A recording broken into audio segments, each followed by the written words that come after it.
Welcome to खोलो किताब। आज हम क्लास 7 की वर्कशीट नंबर 26 करेंगे गणित की, जो 25 अक्टूबर को आपको दी गई है। ये वर्कशीट हिंदी मीडियम के स्टूडेंट्स के लिए है। अगर आप इंग्लिश मीडियम के स्टूडेंट हैं तो यहाँ आपको एक लिंक दिख रहा होगा जिस पे आप क्लिक करके इंग्लिश में इस वर्कशीट को सॉल्व होते हुए देख सकते हैं। तो चलिए स्टार्ट करते हैं। सबसे पहले विद्यार्थी अपना नाम लिखेंगे, यहाँ कक्षा अध्यापक का नाम हो जाएगा। तो इस वर्कशीट में हम करेंगे प्रायिकता। प्रायिकता मतलब प्रोबेबिलिटी, किसी चीज़ की होने की संभावना। जैसे उदाहरण क्या दिया, उफ मौसम आज इतना गर्म है, शायद आज बारिश होगी। या यह लिखता है या बारिश नहीं होगी, कितनी संभावनाएं हैं, मेरी सहायता करें। ऊपर दिए गए चित्र को देखिए और अपना अवलोकन लिखिए। प्रिय छात्रों, हमारे दैनिक जीवन में बहुत सी घटनाएं घट रही हैं। कुछ घटनाएं घटित होने निश्चित है और कुछ का होना असंभव है, और कुछ घटित हो भी सकती हैं और नहीं भी। तो अब जैसे कुछ घटनाएं निश्चित कैसे हैं कि हम हर साल और बूढ़े होंगे, हमारी एज बढ़ेगी, तो ये तो निश्चित है हर साल। और कुछ का असंभव क्या है कि हमारी हर साल एज घट जाए किसी की, तो ये असंभव है, हमें हर साल तो एज बढ़ेगी। और कुछ हो भी घटित हो भी सकती है और नहीं भी। इसका मतलब है कि जैसे मान लो उदाहरण के लिए मम्मी ने आज पनीर की सब्ज़ी बनाई होगी कि नहीं, तो ये हो भी सकती है नहीं भी। तो आपको समझ में आ गया। तो जो घटनाएं घटित हो सकती हैं या नहीं हो सकती, उनके घटित होने की संभावनाएं बनी रहती हैं, कि मतलब बन भी सकती है नहीं भी बन सकती। आइए इसे समझते हैं। नीचे दी गई तालिका को भरिए। अब देखो सबसे पहले क्या है, सूर्य पूर्व से उदय होता है, तो ये बिल्कुल सत्य है। तो इसमें हम क्या लिखेंगे, यहाँ आपको या तो ठीक लिखना है क्रॉस, या हो सकता है। तो सूर्य तो हमेशा पूर्व से ही उदय होता है, कहीं और से उदय तो होता नहीं है, तो ये बिल्कुल ठीक बात है।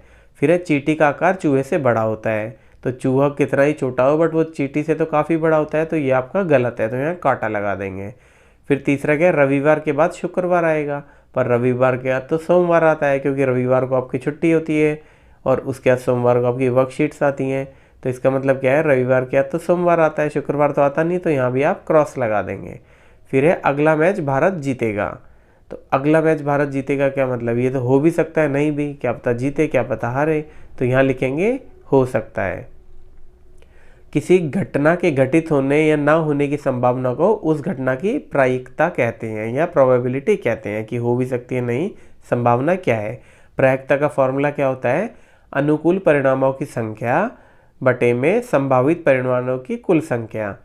तो ये हम आगे पढ़ेंगे अच्छे से कि अनुकूल प्रमाण कौन से होते हैं और संभावित परिणाम कौन से होते हैं। देखिए अब नीचे दी गई तालिका को भरिए। अब ये पहले से भरिए। यदि आप एक सिक्का उछालते हैं, सपोज आपने एक सिक्का उछाला, तो उस पर हेड भी आ सकता है टेल भी आ सकता है। तो अनुकूल परिणाम क्या है, सपोज आपको हेड देखना है तो एक ही चीज़ आएगी ना, तो हेड आएगी या टेल आएगी। तो अनुकूल परिणाम सपोज हमें हेड का देखना है, तो एक ही बार उछालोगे तो हेड आएगा एक। और संभावित परिणाम कितने हो गए कुल, संभावित परिणाम की हेड भी आ सकता है टेल भी आ सकता है, तो ये हो गए 2। तो इसका कितना हो जाएगा, 1/2 हो जाएगा प्रायिकता। एक संभावित परिणाम क्या है जैसे। अब दूसरा क्या है, यदि आप एक पासा फेंकते हैं, आपने लूडो खेला होगा, उसमें आप पैसा फेंकते हैं, तो उसमें 1 से 6 बार कुछ भी आ सकता है।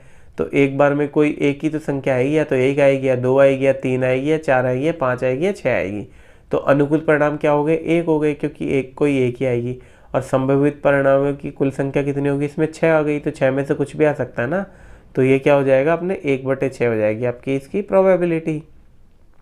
फिर तीसरा है, यदि लाल हरे और पीले की 3 लाइटें हैं, तो उसमें से अनुकूल परिणाम क्या हो जाएगा, एक ही चीज़ तो चलेगी इनमें से कोई, तो 1 हो जाएगा। और संभावित क्या है, कोई भी जल सकती है, तो संभावित कितनी है, कुल 3 है, तो इसका हो जाएगा 1/3 संयोग। किसी निश्चित घटना की प्रायिकता 1 होती है, जो हमेशा प्रोबेबिलिटी 100% किसकी होगी, जो निश्चित घटना होगी। ठीक है, अब जैसे मान लो, और उसके बाद क्या है, असंभावित घटना की 0 होती है, कि जो पॉसिबल ही नहीं है, तो 0 हो जाएगी। क्यों, क्योंकि अनुकूल परिणाम उसमें 0 हो जाएगा। और किसी घटना की प्रायिकता 1 से 0 के बीच ही होती है, ये भी है, क्योंकि या तो सबसे ना जो बिल्कुल ही घटने की संभावना है ना, उसमें 0 हो जाएगी, सबसे ज़्यादा हो जाएगी निश्चित घटना में 1, तो 1 और 0 के बीच में ही रहेगी आपकी प्रायिकता। अब आओ प्रयास करें। अब देखो पहला क्या है, लिखित कि क्या निम्नलिखित घटनाएं निश्चित असंभव या संभव है। अब तुम कल बड़े हो जाओगे, तो ऑब्वियसली बात है आप अगले दिन या बड़े ही होगे, उससे छोटे तो होगे नहीं उम्र में, तो इसका मतलब क्या है, ये है निश्चित घटना, तो इसके आगे हम लिख देंगे निश्चित। अब दूसरा है, एक सिक्का फेंकने पर आपको क्या पर पट मिलेगा। तो पट भी मिल सकता है, मतलब हेड भी मिल सकता है और टेल भी मिल सकता है।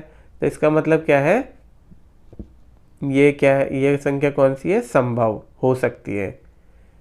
अब एक तीसरा क्या है, एक पासा फेंकने पर आपको 8 प्राप्त होंगे। तो ये तो असंभव है, क्योंकि हो ही नहीं सकता, क्योंकि इसमें आपके पासे में तो 1 से 6 तक ही होते हैं, तो ये हो जाएगा आपका असंभव। अब ये देखो दूसरा क्या है, एक पासा एक बार फेंका जाता है, निम्नलिखित की प्रायिकता ज्ञात करें। तो एक पासा को आपने एक बार फेंका तो 6 से बड़ी संख्या प्राप्त करना। तो 6 से बड़ी संख्या तो अनुकूल परिणाम इसमें 0 हो जाएंगे, और नीचे कितने हो जाएंगे 6, तो 0/6 कितना हो जाएगा 0। तो इसका उत्तर हो जाएगा आपका 0। फिर दूसरा क्या है, 1 और 6 के बीच की संख्या प्राप्त करना। अब 1 और 6 के बीच में कितनी संख्या आती है, 2 भी आता है, 3 भी आता है, 4 भी आता है, 5 भी आता है। तो अनुकूल परिणाम की संख्या कितनी हो जाएंगी, 4 हो जाएगी, क्योंकि 2, 3, 4, 5 में से कुछ भी आ सकता है। और संभावित परिणाम कितने होंगे, 1 भी आ सकता है, 2 भी आ सकता है, 3 भी, 4 भी, 5 भी, 6 भी। तो संभावित परिणाम की कुल संख्या हो जाएगी 6। तो ऊपर इसका क्या हो जाएगा, 4/6। तो इसको हम लिख सकते हैं 2/3 भी लिख सकते हैं, 4/6 भी लिख सकते हैं। फिर अगला क्या है, एक पासे पर 3 प्राप्त होना।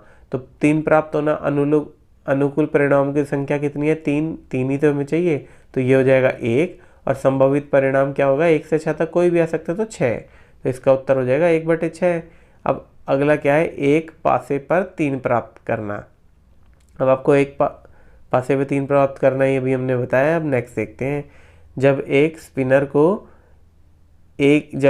को एक बार घुमाया जाता है, निम्नलिखित की प्रायिकता ज्ञात कीजिए। कि स्पिनर है जिसको गोल घुमा के कोई भी पॉइंट पे हम जा सकते हैं, तो उसकी प्रायिकता देखनी है। अब संख्या 1 प्राप्त होना। अब सबसे पहले तो देखो इसके संभावित परिणाम कितने हैं, 1, 2, सारों को गिन लो, 3, 4, 5, 6, 7, 8, 9।